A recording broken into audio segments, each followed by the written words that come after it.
Welcome back to Made in Pie Town. Today we're going to learn how to make a slip knot and how to make a chain. This tutorial is going to be perfect for kids and adults. I also have a helper today. This is Juliet, and she will be showing us how she makes a slip knot and chain. For this tutorial, you're going to need a hook of any size and any kind of yarn.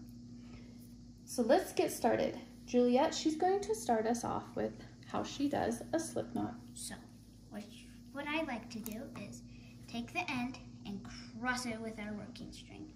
So I stick my hand through this little loop I have, and then I grab this, I hold down this, then I pull it through till it has a nice little ring.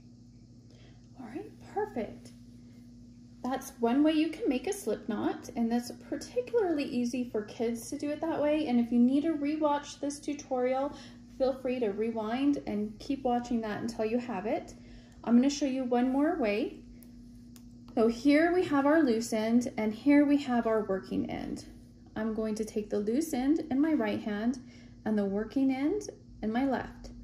I'm going to cross the loose end over the working end. Oops. Reach through, grab the working end, and pull through. I'm going to hold on to the loose end and keep pulling. Once you have your slip knot, you can begin. So we're going to go ahead and put our hook through the ring we just made, and we're going to pull tight. Now there's a few different ways to hold the yarn when you're learning how to crochet. I like to wrap it around my first finger, my index finger, and grab a hold of the rest with my last two fingers. Pinch right here so you have a nice hold on it, and then make sure you have a little bit of space right here. We don't want this so tight that we can't get our hook through that. Well, let's start our first stitch. We're going to wrap around and see how I come from behind. I'm coming from behind and wrapping it around, and now it's in the front, and I'm going to pull through. When I go to pull through, I'm going to turn the hook just slightly so it's facing my thumb, and then I'm going to pull through. Okay, so let's try this again, and I'm going to pull a little bit so I have a little more space right here. We're going to yarn over, turn our hook, pull through, and pull up a loop. Yarn over, pull down, turn our hook just ever so slightly so it's facing our thumb, and pull up a loop. And you can make this however long you want. We are going to continue making our chain, and we'll meet you back here in just a few minutes. Okay, here we are, we're back. We both have our long chains, and we're going to show you how to finish this.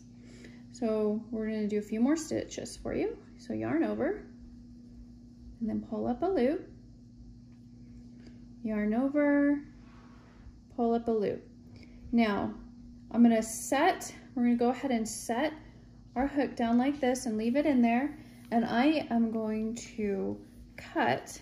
I actually usually like to leave kind of a long end, but for what we're going to do today, I don't really need a long end. So I'm going to cut here, and we'll go ahead and cut Juliet's. And if you see, our hook is still in here. All we're going to do to finish this is pull straight through. Now, don't worry if everything's not even or if you're having a hard time. Just keep practicing. The more you practice, the better you're going to get. Just keep trying. Now, we're going to make these into necklaces. You can make them, maybe give it to your mom or your grandma or your sister.